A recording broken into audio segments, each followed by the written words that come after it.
Reading from the Bṛhad-bhāgavatāmṛta,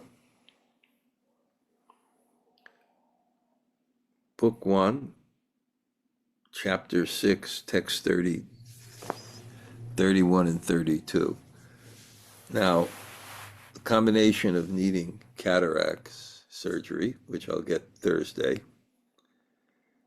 and the fact that I can't get new glasses until I get the cataract surgery, I was supposed to get new glasses, means that I'm strained at seeing the page. So bear with me.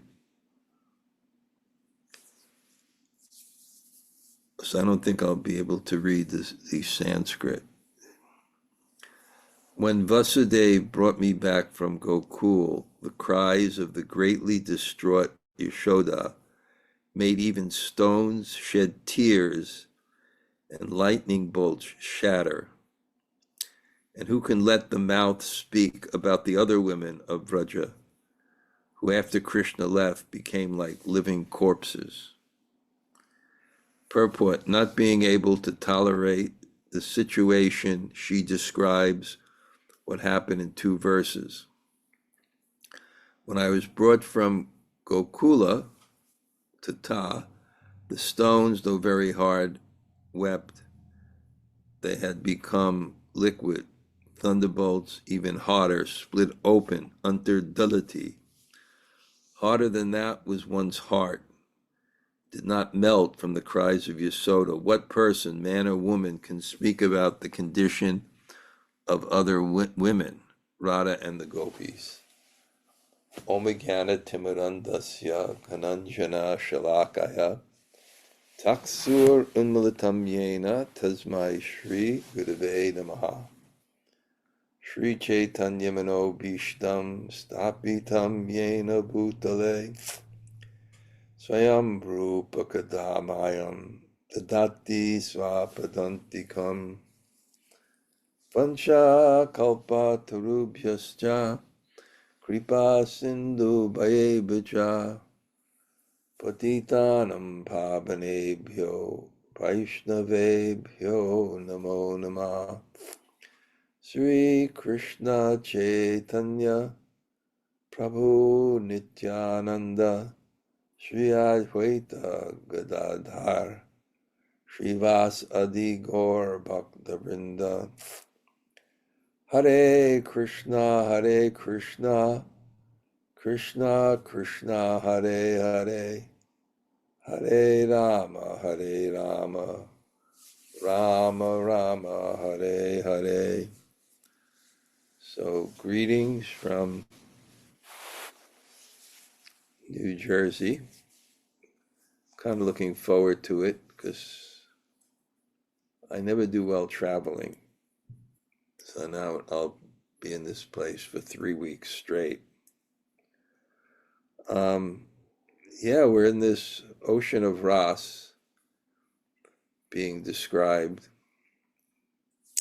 now in terms of, well, first Uddhava. Narada Muni comes to Uddhava as the topmost devotee. And very interesting, naturally he's in this quandary because he wants to respect his guru, saying, you're the topmost devotee. But a Vaishnava can never feel that way because prema is a desire. And the stronger your desire is, the more you feel lacking of it. That's why, like, a simple person may feel very wealthy, who has no expectations, in a little village or something. He has good vegetables, and a very wealthy person who has such a strong desire, he may feel, I don't really have money. So prema is that hunger which somehow creates a mood, such a desire for it, that you obviously feel you're lacking of it. It really and prema, love is humility in itself, because Love means to be completely ruled by the desires of your beloved. So this loss of agency, that the cause of my activity is no longer in my hands willingly. And, again, let's say obedient son under his father, loves his father, wants to please his father. Maybe those relationships existed years ago, but really wanted to please their father or something. Then he's given his agency to his father's desires. He may have internalized it as his own. So it's really just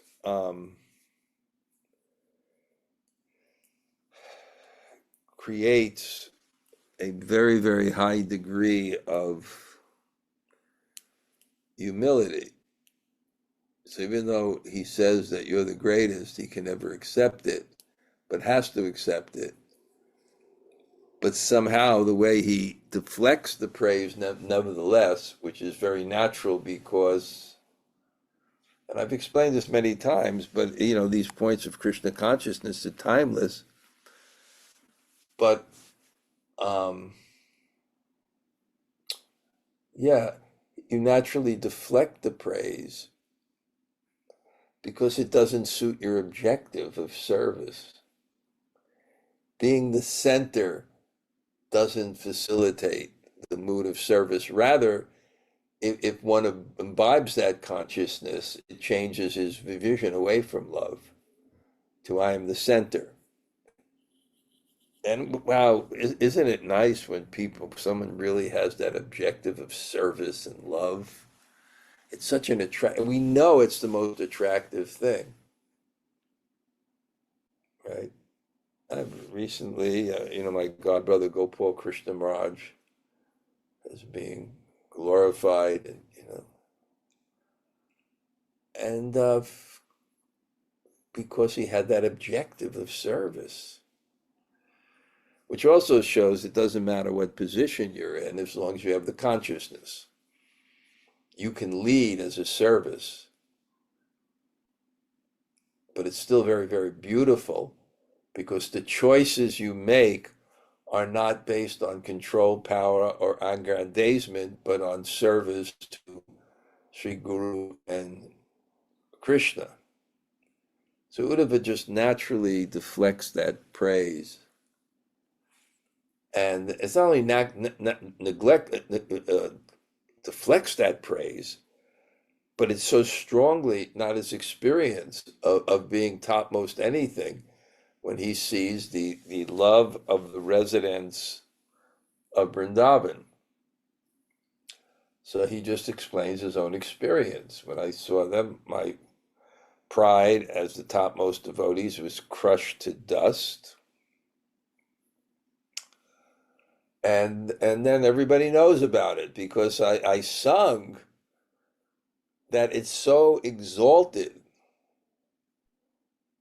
It's such an exalted position that it would be tremendous mercy on me, not even if I had their association directly, but if I was a particle of grass in Vrindavan where they may step on me.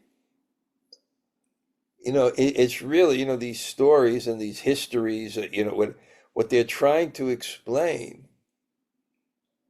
is something that's unlimited, which is God's greatness, the devotee's greatness, because it deals in that realm of the absolute where there's no restrictions. Then what is the power of God's love? What is the power of God's beauty? What is the power of his devotee? We can't quantify this. So they're trying, just to explain, it really is that great that I am the most fortunate person in the world if I have a drop of it. That's how great it is. And if you don't have that understanding, you haven't understood his greatness. and then you won't appreciate its greatness and you won't feel its greatness. But then a very interesting thing, although he's denying that he's the topmost devotee, he's also affirming it at the same time because he had their association. And therefore he feels, I am, Narada is looking for the topmost recipient of Krishna's mercy. He said it's them, but it's me because I've had their association. I've seen that. I've seen their glory. I've seen their glory. So he goes on like this, and it fits in with the objective of the story, which is to highlight the gopis' love for Krishna, which is what Lord Chaitanya Mahaprabhu came to give, to glorify that. To glorify that. But not only just glorify it, but glorify it in a way that you can understand it. In other words, not only to theoretically accept, but actually to understand intellectually and emotionally that this is the greatest love. And what better way to convince one than by having it being stated by Uddhava, who is so exalted materially and spiritually in every way.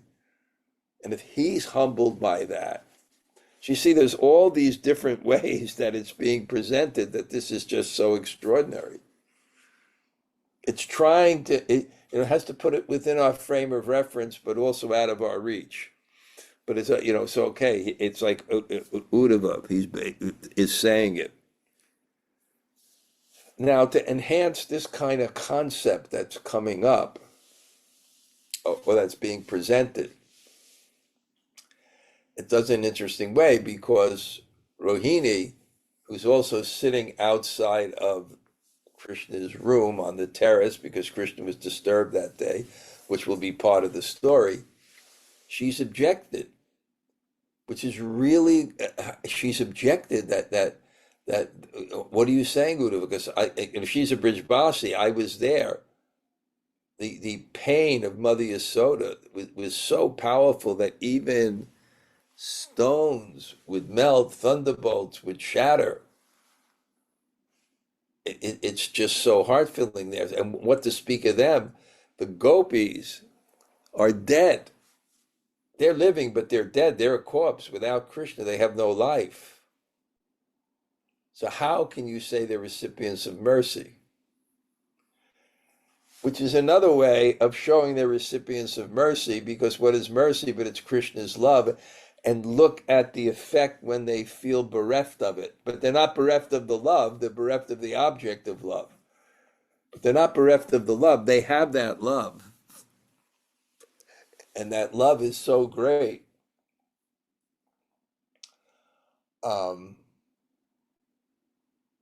So she's going to object that way. But it's so interesting. One says they're the topmost recipients of Krishna's mercy because I saw their devotion and separation.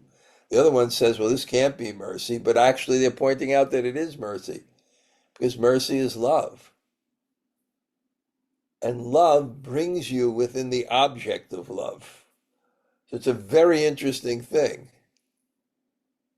that you are, I want to get this straight. I have to come up with a Wednesday wisdom anyway on my thing. Let's see if I can get this point straight now, that they're not recipients of mercy because they're bereft of Krishna, but actually speaking, they are recipients of mercy because mercy is love for Krishna.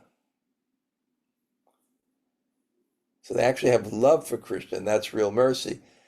And love for Krishna means to be with Krishna, because we're only separated by consciousness. So it's a very wonderful concept that's trying to be presented here. And also giving us hope, because if we can feel a drop of separation from Krishna, then we'll also be with Krishna. So it's just so expertly done. Yeah, I can't read the Sanskrit temporarily. My main man, Jack, is here. I have an audience today before he has to go to work, so it's nice. I'm sometimes talking to him, not to myself. I am not very intelligent. After your Lord returned from the house of his spiritual master, my sadness drove me to tell him briefly how the Vrajvasis were faring. After I had been brought from Gokula, I spoke very briefly about Vraja to Kṛṣṇa when he returned from Sandapani Muni's house. I spoke a little bit because I feared his lamentation. Though I knew I would not achieve the result I wanted, I spoke because I was suffering. According to the maximum, on revealing one's suffering, one becomes happy. If I did not speak, I would suffer. But it is unsuitable to speak at the wrong place. I spoke because I was unintelligent. So this is Rohini. And why is she saying she's unintelligent? Because she spoke something that would disturb Krishna. But again, is it disturbing Krishna? It's the expression of the love of his devotees for him. She's telling him, this is the love of your devotees. So on another realm, and that's why it just says it's poison and nectar. It's not denying either experience. Because we're in the world of duality, it's got to be either or. There it can be both somehow. And what is the consciousness? The spiritual world, yes, there's Leela, but the ultimate thing that's happening is consciousness. Otherwise, how can a flower be picked from a tree? And how can that tree in the spiritual world, you'd think, my God, it's eternally a tree, it must be bored. But it's another realm of consciousness. It's swimming eternally. It's the realm without time. It's a realm that's not restricted by space. And it's God's energy. So what can that be? What can that realm be?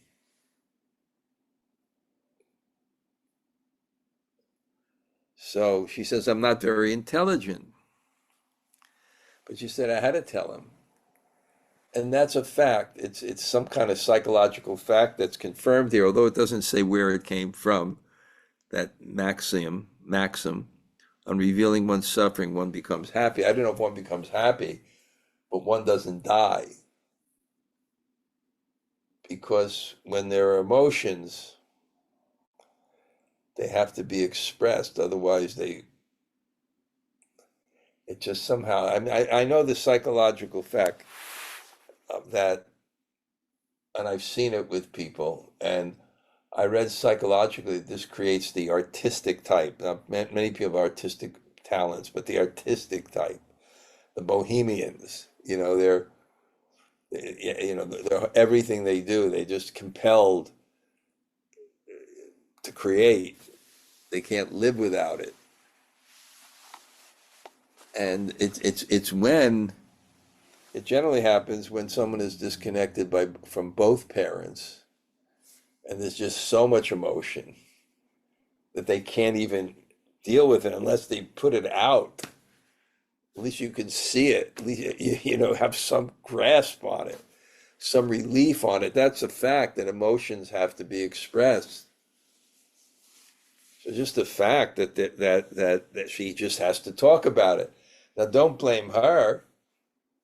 She's so compassionate, and she saw the suffering of Mother Yaśodā, and she just had to say something just to relieve her own suffering. And then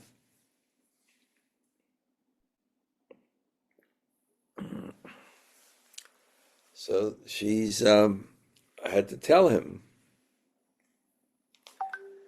how the condition of the Bṛhad-bhāgavatāmṛta are.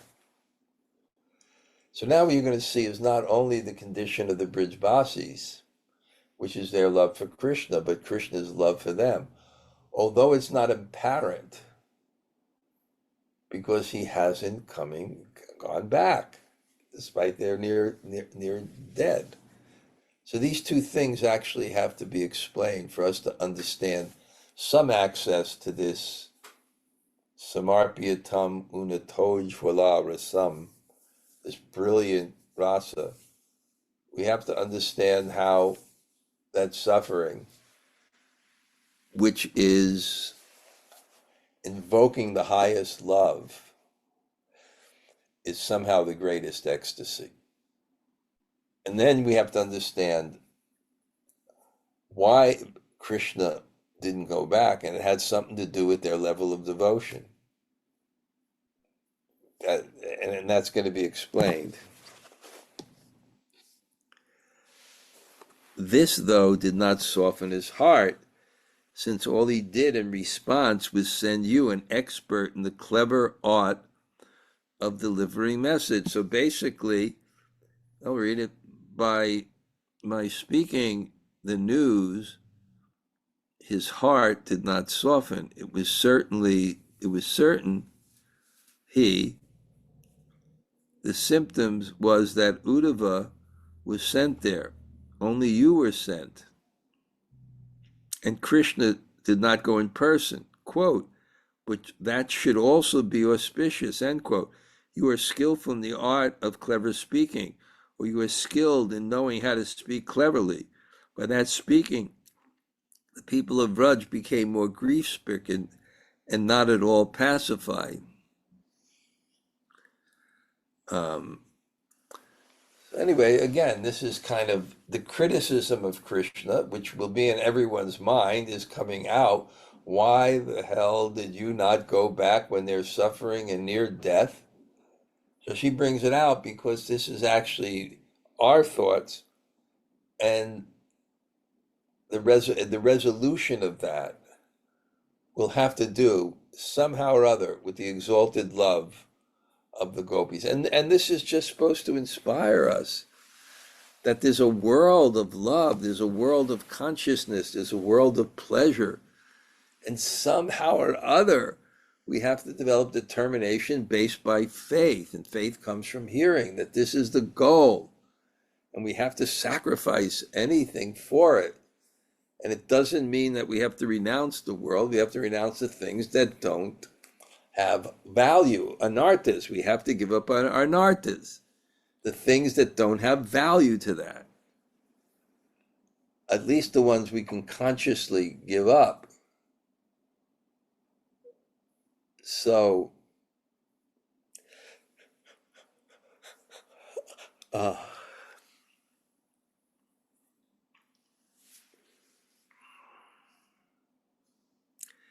in this way, your Lord's greatest favor and mercy on them. Is this your Lord's greatest favor and mercy upon him, as your words imagine? She's challenging him. You say the recipients of Krishna's mercy. This is their mercy?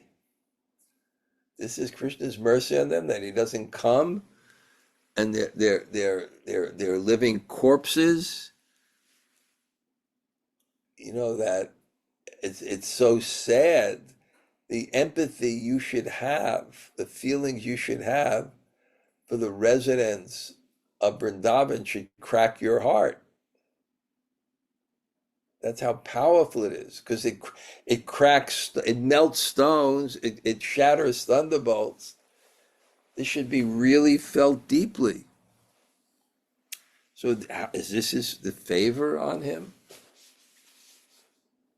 So it's great now, because now this is really intense emotion.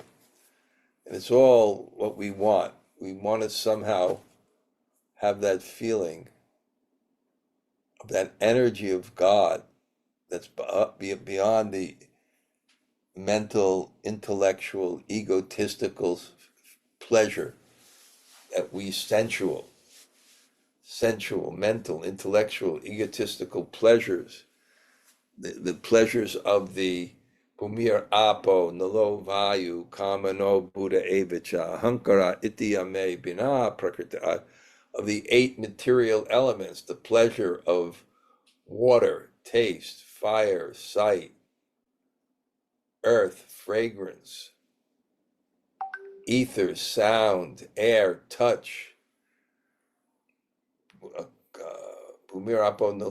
calm, mano, the pleasure of the mind, the intellect and the ego.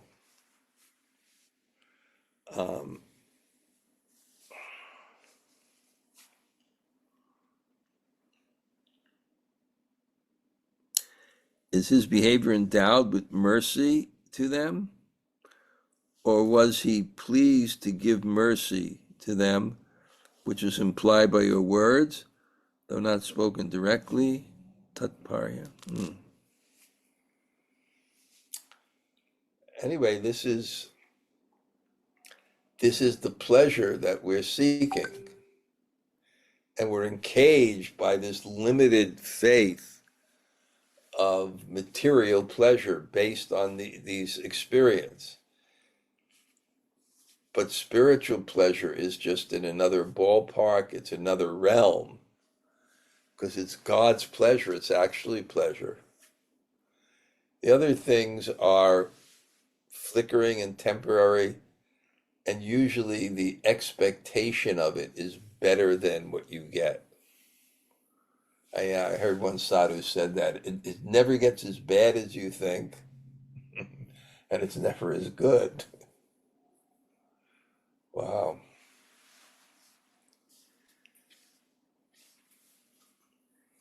My own experience is this: when Krishna lived in Vraja, so many calamities threatened to destroy it.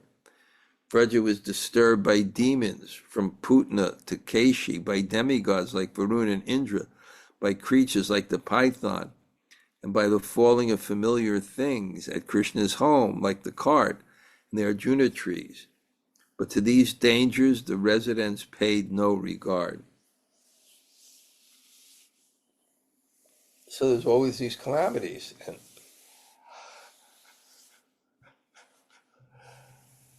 they didn't care. Raghunath very kindly gave me a Punk to Monk, his biography, wrote a nice inscription, and very prominently highlighted me there. It's obvious that it's me, Swamiji. Very prominently highlighted me in there. But one of the main stories there is, he was on this tour and he got attacked by these horrible people in some slum in Buffalo who were literally beating him to death. Baseball bats, and and he just had to take shelter of Krishna and felt some peace. Sometimes you get a glimpse of that. And basically that's what the material world is. The material world wants to give us the real thing, so it frustrates the false thing. Because it doesn't work, even if you achieve it. That's the whole thing. It's not that Krishna is just cruel because he doesn't move the world according to our desires. It's not that he's cruel just because he moves the world according to our desires. One second.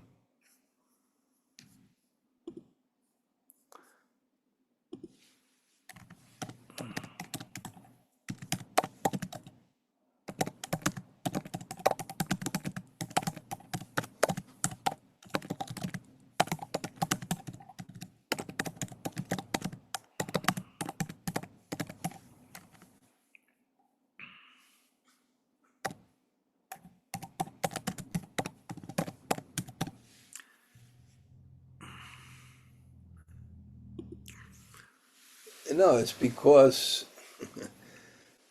if he did, it wouldn't be happiness. That's the whole thing. He's not cruel because he won't give us something. It's because it's not happiness. And sometimes it's less happiness than the suffering we undergo. Because you can become a desert internally. We just have to change our faith. I stopped there because, now I used to have one realization a week to write Monday morning greetings. Now somehow I got into this WhatsApp thing and I got to put something on. So I thought, now let me think. Maybe this will give me some. Okay, and when Krishna was there, purport, they did not at all have happiness. Rohini speaks with great suffering. I experienced this misery, pratyasama, since I lived in Vraj for a long time, even before Krishna came there. Starting from the time when Krishna came there, Vraja was disturbed by demons like Putana and by devatas like Varuna, who stole Nanda, and Indra, who poured rain on Vraja, by animals like the python, which tried to swallow Nanda, and Saraswati Tirtha, as well as Aditya, Kaliya, who, on Kamsa's orders, poisoned Jamuna. Vraja was disturbed by the breaking of the ancient cart and the Arjuna trees. The cart is called his own, Sviya, because it served as his cart, an umbrella. But the people did not lose affection for Krishna. Rather, their affection increased. What danger did not arise there? The people did not pay attention to the appearance of dangers, or did not consider danger at all. They did not at all consider some unhappy situation has occurred for us. Let us counteract this. There's a very high consciousness that whatever comes is by Krishna's will, but my real goal is the association of Krishna, the connection with Krishna, the remembrance of Krishna. So these other dualities don't affect. Other dualities don't affect someone on that level, and that's the case of Kunti. Vipata shantu tashashvat tatta. Let these calamities happen again and again, and they don't even try to counteract them. They have Krishna, and then everything else becomes connected to that.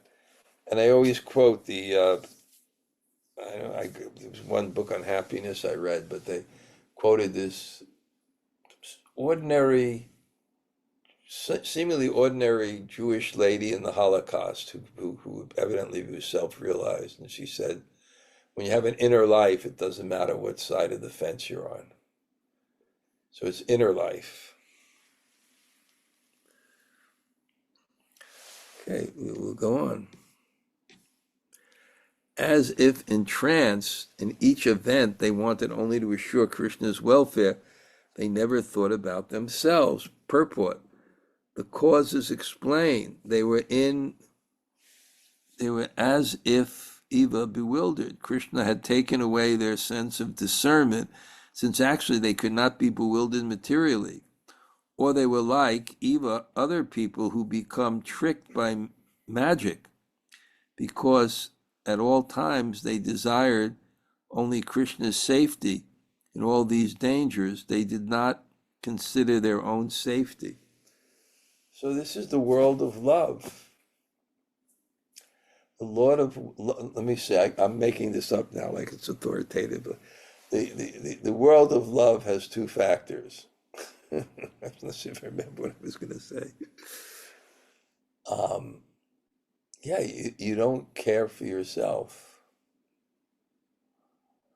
You're only looking out for you. You live in the world for others. And that's a pleasure of the soul that supersedes anything else that externally happens. So once in Braj, they're in that consciousness. That's their goal. That's their happiness. That's their feeling. And everything else is pale in comparison. Yes, material pain and pleasure are relative because different people feel it in different ways. The same thing is not experienced. The same physical thing may be there, mental, but it won't have the same experience. So what to speak of in that realm, how it's just overshadowed. And it reminds me of, I have a good friend, and he's a very accomplished person in bhajan. and physically suffers, and then got neuralgia, and there was pain in his face, nerves in his face. Yeah. But his chanting improved. So what is that when you're actually getting bhava and difficulty at the same time? We don't know. We don't have that experience. But what if you have bhava, that intense spiritual pleasure? Does it uplift the mind over the difficulties? Does it help you transcend it? Do those difficulties only enhance it because you feel Krishna's? It's a different experience. Maybe even extract it because you're not the body. So your consciousness is not focused there. And there's different ways of dealing with pain. Breathing deeply, not thinking about it. Yeah, I just thought back to that absolute tooth article I wrote, when somehow I let the dentist convince me that I shouldn't take any, I shouldn't take any anesthetic. But for the cataracts, they give. Maybe put you under, maybe not. But it's always, when it's something happening right up there, the eyes or the teeth. It's like right in your head. So it's hard to abstract yourself, Yeah. Actually, I have to say, COVID was really merciful for me because I never would have had health insurance if it wasn't during COVID. And then Kadamba did her magic, put all her force to get it, And it's interesting. Before that, in my whole life, I never needed it. Because, my health is such that I really didn't need to go to a doctor. I don't take medicine. But, what's happening when you get older? Definitely the ears have a limited use. And what to speak of the eyes, most people get cataracts, So it was merciful. Krishna takes care. He really takes care. It's one faith building thing that you see. And so we can't always understand the inconceivable will of the Lord, but a lot of times we can. I'm thinking how, Ravindra Sri Prabhu was such a Brahmin. A Brahmin has complete faith in Krishna. It's a very difficult position to have that. Complete faith in Krishna. Because he never made any other endeavor. He really had strong faith in Prabhupada and Krishna. And he had no place to stay. After the Philadelphia temple, he was there. And somehow Sachi Sutta gave him facility. And then,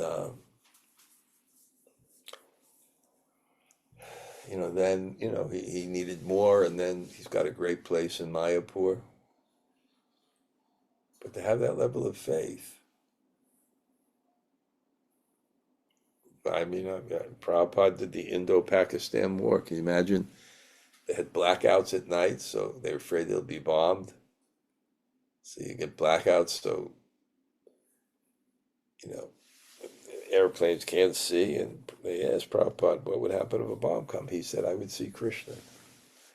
And that's really the trick and the challenge that we all have to do. As this world, as we're not materially happy because we don't control the world, and that's what material happiness is, when things come according to your way. And that's really the trick, to learn to see Krishna, and to mark in your consciousness what the what the things that came to you gave you that were invaluable in your life. Very difficult sometimes to understand, but I think we can understand enough to gain that faith that we become fearless at death. And what does fearless at death means? It means, oh, Krishna is moving the world. It's Krishna. It's good. It's absolute. It's good. It's absolute. It's good. Wow. Atheists, wow. Are they going to suffer, man, when everything is being taken away? And I always look at these rich people who don't have God and have all facility to control the world, and they're trying to squeeze out pleasure in a way where there is no pleasure. So they're not really getting pleasure, but mostly it's fear. And I gave the example that that type of life is a meal on death row. A meal on death row. But neha bikamanashosti pratyavayo navidyate swalpamapyasya dharmasya trayate. But in this endeavor, there's no loss or diminution. Everything you do for Krishna is eternal. But at the same time, we should not waste a second. I'm saying that to myself because that's my challenge, because I don't have work, I don't have all these things. Not to waste a second, because it's what Krishna gave you, a moment to change your consciousness. So at the end of life, you're fearless because you're so practiced in seeing Krishna and have so much faith. Really, I know people have zero fear of death, zero. They see Krishna and they know Krishna will be there. What time is it? 8:15. Okay, Jack. When I'm here, if you can be here when I give class, that's great. And I'll see if we had kirtan yesterday with Lal Govinda and Tota, and then we had this incredible chili prasad. Mm-hmm. Something else. Okay, Yeah. Harbo. How about my second? Okay, let's see.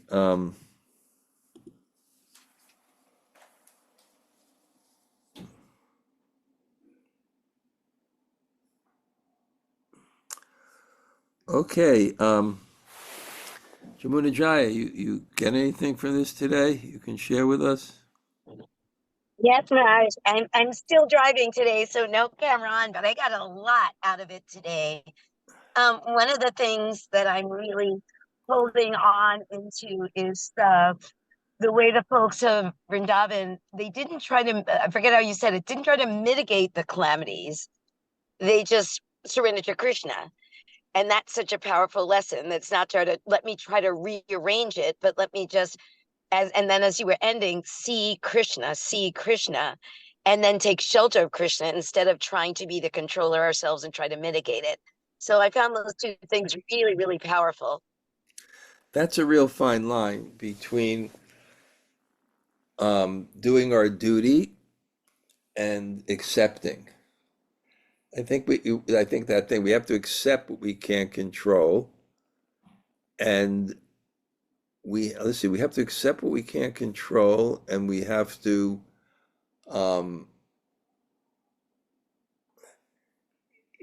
we have to accept what we can't control, and we have to accept what we shouldn't control, but we can control what we need for Krishna's service. So we may take care of our health because we need it for Krishna's service, but we don't excessively do it in the sense of just keeping our bodies alive. Prabhupada didn't like that with tubes and artificially, etc.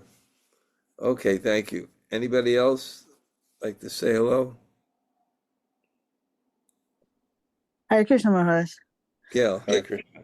yeah, I got a couple of burning things, but just following up with Jamuna, Jamuna Jaya, wouldn't you say that, well, the residents of Vrindavan, they wouldn't be interested in mitigating anything because they're so not into their own personal happiness, right? Yeah, All they all they care about is and they had such faith in Krishna. Like when they walked into the python, they were fearless because they knew Krishna will protect us. Yeah, Mhm. good. Yeah, so well, one for clarification, when Rohini, you said, was talking about Yasoda's suffering because in order to relieve her own suffering. I mean, when she talked about Yasoda's suffering, was that like a way to kind of give vent to what she was going through herself? Is that what you meant? Well, let me. Of course, Gail, you're asking a very subtle question, but I'll put it like this: Anyabilashita shunyam. Mm, There's certain desires that when we accede to them or fulfill them, they're not against devotional service, pure devotional service, because they're not really our object. motivated. They're not really motivated. They're just they're just part of nature that's so strong. I mean, even like you say, if you want to go to the bathroom, it's not like I have to go to the bathroom. It's not against pure devotional service. They have that desire to relieve yourself. It's not against, or to save yourself. So there are certain things that are not integral.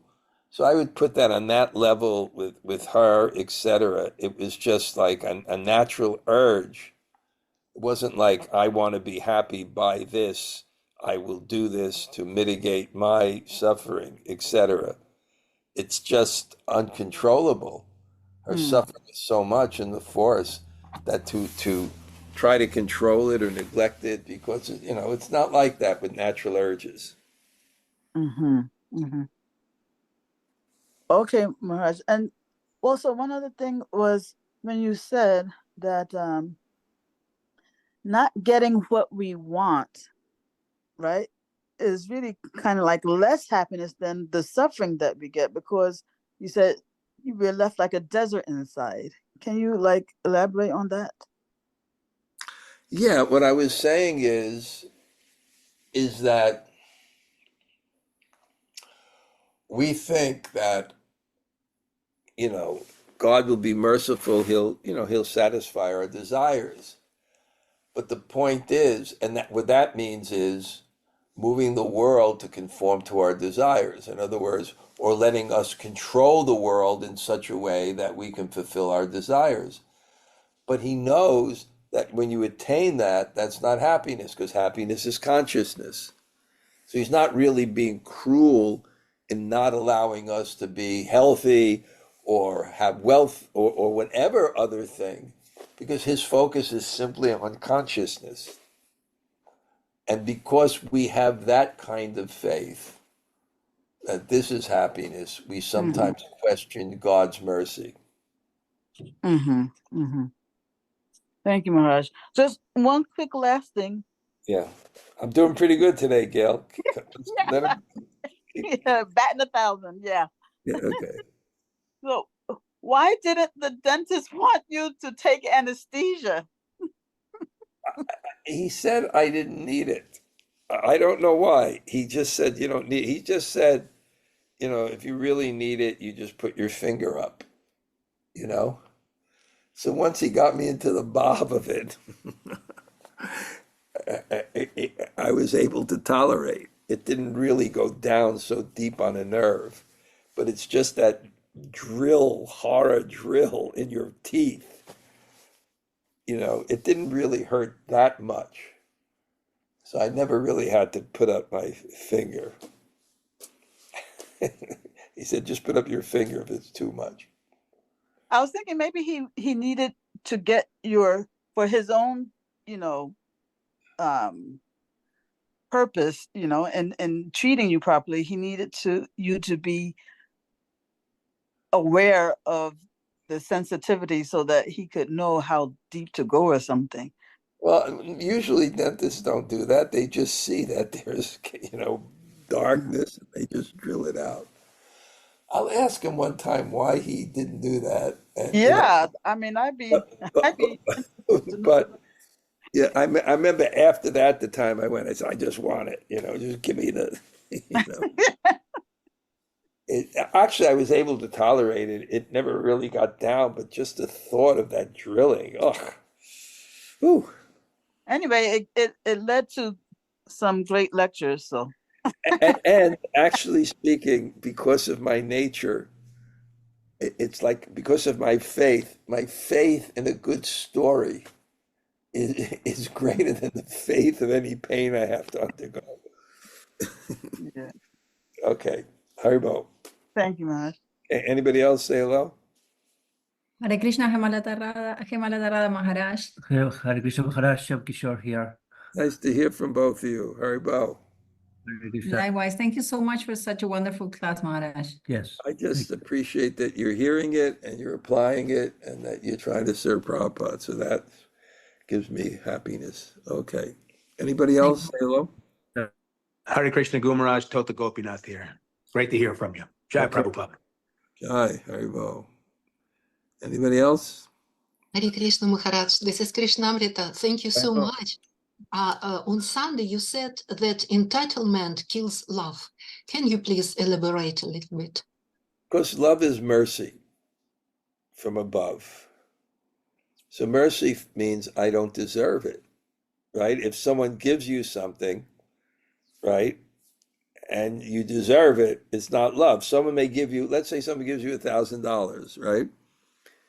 But they owe you $1,500, so you don't feel it's love, right? Because you're entitled to more. But let's say someone just gives you $100, but you don't owe them anything. You'll feel that as love because you're not entitled to it. So entitlement destroys love.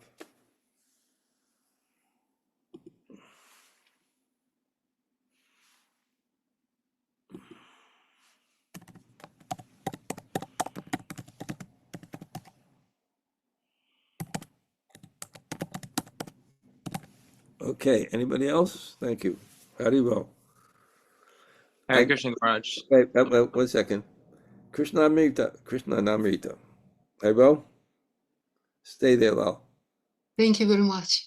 Yeah. I had this real desire. I read this article today. Yesterday I read this article. How Americans are settling in Russia. And the reason they want to sell it in it is because it's more Christianity is more protected there, or something like that.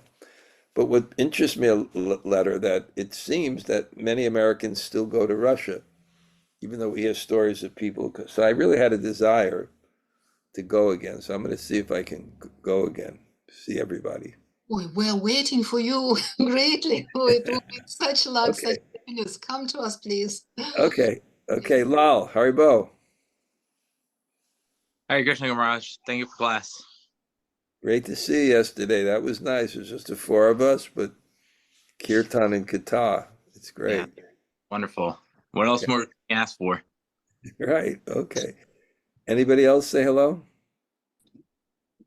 Hare Krishna Gurudev, Yavat here. Thank you very much for the class. Hare Krishna, Haribo, Haribo. Good. Nice to hear from you. Thank you very much. Okay. Anybody else? Reflections, say hello, comments. Hare Krishna Maharaj. Amala, Hare Krishna. Hi. Thank you very much. Is Jagadish and Yugala still there? Yes. And they're doing programs regularly? Yes, we have tomorrow program. How many times a week do they do programs? our group once from the week. But there's other groups that they're going to. All, I think all day of the week they have some program. Yeah. Some program. 7. Yes. They both speak? Yes. Yes. Okay, they're powerful. Okay. A lot of programs. Yes. A lot of what? A lot of programs now in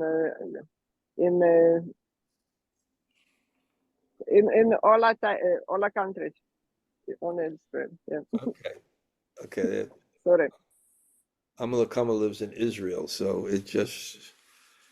there's a lot to think about there. Okay, anybody else say hello? Hare Krishna, it's Yvette. Good. Thank you so much for class, and I wish you well with your procedure tomorrow. Oh, okay. Okay, thank you. Hare Krishna. You're welcome. Hare Krishna. Anybody else say hello? Hare Krishna, Guru Maharaj, it's Kishori Radha. Haribo. Hi. Haribo. Okay. Good. Who else? Hare Krishna Maharaj. Thank you for your class. Oh, nice to see you. Okay, great. Okay, Haribo. Nice you. Okay. All right. Anybody else? We still have a minute. Hare Krishna Maharaj, thank you for class. Ishwari Sundari. Okay, Haribo. Jai. Okay. Anybody else? Hare Krishna Guru Maharaj. Bṛhad-bhāgavatāmṛta here. Okay, we'll do the program at your house on the June 1st. Great. Okay, Haribo. Anybody else? Okay, I'm looking at the list. I see all the people that are attending. Thank you all for coming to the class. I'm so happy. Okay, Haribo.